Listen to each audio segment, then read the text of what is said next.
పుట్టినా కన్నయ్య కాదమ్మ నేను కంటి పాపాల చూసుకుంటాను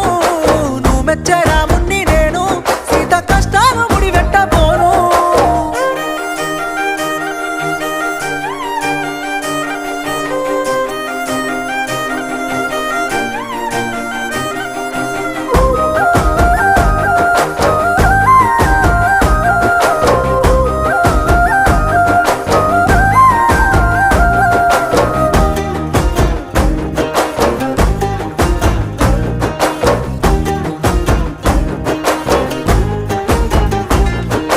పక్కింటి పద్మ ముందింటి మమత ఇంటెనకనే ఉండే కాపోల రజిత